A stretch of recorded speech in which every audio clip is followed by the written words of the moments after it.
Hi guys, good afternoon. Yeah, good afternoon.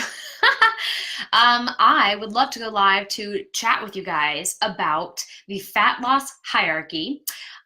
What is important in terms of fat loss in order of priority, and also to talk about how your nutrition can affect your performance in the gym, which are two totally separate things, right? So you can definitely focus and hone in on eating in terms of wanting to manage your weight, either gaining weight, maintaining weight, or losing weight. But then there's also a whole nother kind of separate focus to nutrition and organizing your nutrition to help maximize performance in the gym and to sort of manage hunger. So I'm going to be pulling apart those two things, nutrition for fat loss and nutrition for performance, kind of talk about how to manage both. So a lot of you who have been working with me for a long time sort of have the, weight management portion of nutrition on lockdown. But just as a review, we're going to kind of talk about what that is, break it down with some visuals, and then talk about the performance perspective as well. So I have some visuals for you guys ready to go. Okay, so here we go. We're going to talk first about the fat loss hierarchy. Okay, so I'm going to start drawing a little triangle. I'm going to draw our pyramid. Boom, boom, boom. Ta-da! A triangle. Woohoo! Okay, so at the base of our pyramid, the foundation, the thing that's most important and top priority number one is, any guesses? Calories! Energy, right?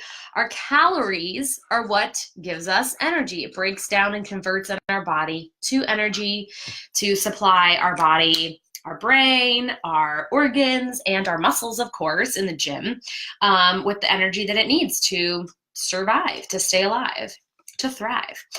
So here we go. Calories is the base of our pyramid. It is the number one most important thing to focus on, which is why that's kind of where we start, right? So as you all know, I'm sure, right? If you eat less than what you burn, or what your body needs in terms of your activity levels, you will lose weight.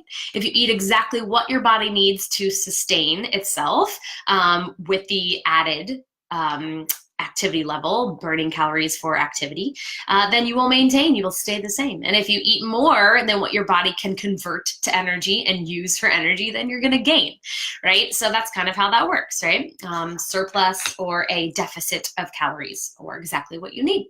So that is our building block, our foundation of our house, right? That is what's going to lay the course for our up, down, or staying the same, right?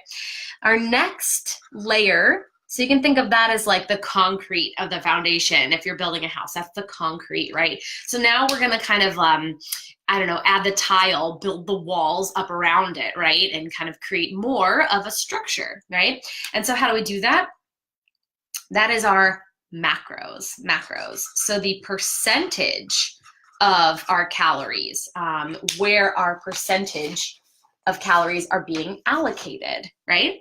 So boom, macros are our second most important thing. So number one, making sure you're eating within your goals to achieve either up in weight, down in weight, or staying the same, right? Then the division of macros, the division of those calories, how they convert, right? Because all of our calories are made of macros, and our macros are made of calories, right? It's interchangeable. So your macros are protein, carbohydrates, and fats, which again, I know you all have on lockdown. Yay, but it's always good to review, right? So those three macros are what makes up our calories, and the division can be helpful in terms of hitting our goals. So when we are in a deficit, let's say our goal is to lose 20 pounds, right? Having an increase in our protein is awesome because it is expensive in terms of energy, right? It takes a lot more energy to burn and break down protein. But also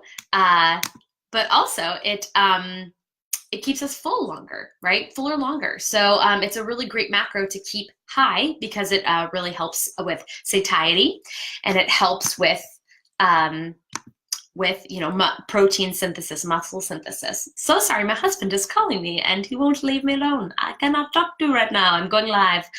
All right, so that is our number 2 priority, is our macronutrient balance, right? How much protein, carbohydrates, and fats we have.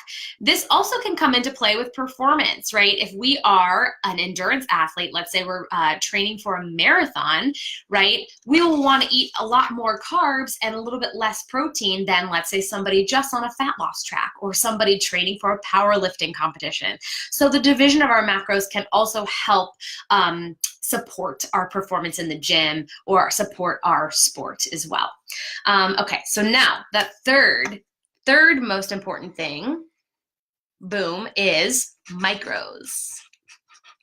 What do I mean by micros? I mean the vitamins and nutrients we get from our food, meaning the quality of our food, right? So now we have our concrete foundation. Now we've started to build some walls around that foundation. Our micros are kind of like thinking about the quality of supplies that your builder is choosing, right? So if they go for cheaper supplies, right, that foundation might kind of break down a little bit quicker. But if they go for really high quality bricks or high quality drywall, you're going to get a lot more use out of those products. Does that make sense? So going for a nutrient dense food, our whole foods like sweet potatoes and spinach and lean animal protein and all that good stuff, right? The more nutrient dense our food is, the more vitamins and minerals, the more micronutrients it has, the better off we are from a long-term health perspective, and also satiety, right? It keeps us fuller longer because our body is able to use those nutrients and allocate them all throughout our body for total overall health and longevity and energy and performance, right? So that's the third most important thing. Total calories is our concrete, macros are like our walls, and micros are like the quality of the supplies that we are building our house with, right? So now that last little bit, that last little top peak of the roof that is important, but not the be all end all, right? We've got to have everything else laid, foundation laid, until we can put the roof on top of our house and put the shingles on top. But those shingles and that roof is timing. Nutrient timing. So that, boom, right there, that is the peak of our house, right? So for those just joining, we're talking about how to lay the foundation for a really healthy overall life in terms of fat loss, right? Manning total number of calories is number 1. It's our concrete if we were building a house. Macros, the division of our calories, protein, carbohydrates, and fats, is sort of like the walls that we build around upon that foundation. Our micros, or micronutrients, are the quality of our food. How nutrient dense our food is sort of like the type of concrete we choose or the type of drywall. So you definitely want to like choose a builder who's going to be like choosing high quality products, right? You don't want your house crumbling around you. So that's sort of that micronutrient layer. And then last but not least, important but not as important as all these 3 things, is our nutrient timing. So now this is where we can really manipulate some things in order to perform, to maximize performance in the gym. So that's what I'm really going to talk about to you today is ta-da, nutrient timing. It can help you manage hunger and maximize performance in the gym. So this is not something you have to obsess over. Again, if you're really just looking to manage your weight, sticking with these first 2 or 3 layers can be the most important thing, right? In terms of weight management, satiety, performance, and also longevity and health and satiety, right? But nutrient timing can be really helpful in order to manage our energy and make the most of our performance in the gym. So I'm going to just teach you a really quick, easy way to kind of manage your macronutrients, your protein, carbohydrates, and fats to help support your time in the gym. So I'm going to draw a timeline. Shoop, 1 line, boop, and boop. Riveting stuff here, you guys. So we've got our line, right? Let's say I work out at noon in the middle of my day. So I'm going to draw a line in the middle. That's my workout, right? I'll even write workout. Boop. Amazing. All right. So here's where nutrient timing comes into play, right? How we can manage our carbs and our fats, right? Protein wants to stay consistent throughout the day, right? You always want to aim for that high protein. Maybe you're aiming for 3 square meals. Maybe you're aiming for 6 smaller meals. It really doesn't matter how you divide up your nutrients as long as you stay within that total calorie window in terms of weight management, right? Now, it is said to break up your protein kind of evenly so that you're not eating the bulk of your protein like at the end of the day or in the beginning of the day. So just think about trying to evenly balance out how much protein you're getting at each meal and kind of space it out throughout the day. That's always a really great rule of thumb in terms of protein, right? Now we're going to talk about carbs and how they come into play, right? And fat.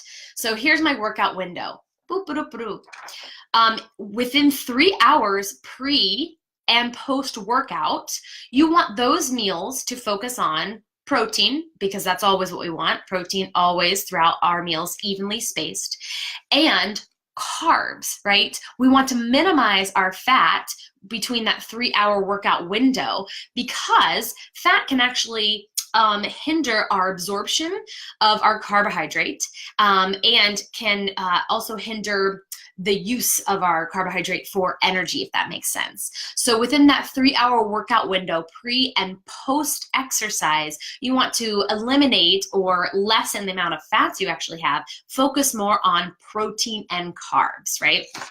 So I'm going to write that here, 3 hours plus minus protein and carbs. Right? Now, the farther we get from our workout window, right, as we travel this way on the scale or this way on the scale, right, the more we can start to incorporate fats and lessen our carb intake, right? So it's like a sliding scale, and you can kind of think of it like being bookends, right? So the farther you are from your workout, the more fats you can have. And I would say the less carbs you can focus on, because you don't need the carbs as much for that energy, for that output, for that performance, right? So you can think about increasing the fats on a sliding scale and decreasing your carbs the farther away you get from your workout window. Now, of course, we don't all just work out in the middle of the day. So if you're working out more in the beginning end of your day or the end of your day, you can definitely plan accordingly and just kind of use that sliding scale to help kind of manage your carbs and your fats so that you're really centering your workout around a lot of good carbs, because A, we need carbs for energy and for performance. So if we eat carbs right before, it can really help us to stay energized throughout our workout, help with our muscle contractions, because that's actually what creates our power and our energy and our muscle, is the breakdown of our carbs. And eating fats farther away from our workout window can help keep us satiated, help keep us full. We don't need as much energy from our carbs at that point. So using our fat to keep us satiated can really be helpful, right? And last but not least, eating fat right before our workout can actually help, upset our stomach. So if you've ever had like a smoothie right before workout and you feel ill or nauseous, you're like, what gives? Like, I ate so healthy. I ate a smoothie. If you added a scoop of peanut butter and avocado or something, boom, that could probably be it. It really takes a lot of time for our body to absorb fats, actually 3 hours, which is why that 3-hour window is so important. It takes our body 3 hours to digest fats versus carbs, which takes a lot faster to use and process for energy. So while your body is working really hard to digest that fat, let's say I had my smoothie with my protein and my peanut butter, and then an hour later I go to the gym and I start to work out, I start to feel nauseous and ill. It's because my body is working so hard to digest the fat, right? So all of my blood, all my circulation is going to my GI tract instead of where do I need it? I'm starting kettlebell swings. Oh my gosh, I need that blood. I need that blood supply to be going to my heart and to my lungs and to my extremities to keep me working powerfully. But now my body's very confused. It's trying to send that, blood supply both to my GI tract to digest and to my heart, my lungs, and my extremities. So it gets confused, and it can really can add to some feelings of discomfort at the gym. So I hope that helps, guys, to kind of really manage out how to, really prioritize your macronutrients, your micronutrients, your calories, and how to add in that last little layer that is not as important, but can be important once you have this pyramid under control, right? So I hope this helps you guys. And Let me know in the comments if you think that this was helpful and taught you something maybe that you didn't know before. And follow up with any questions, just leave them in the comments. I hope you guys have a great day, and thanks for listening in and being willing to learn something new. Bye!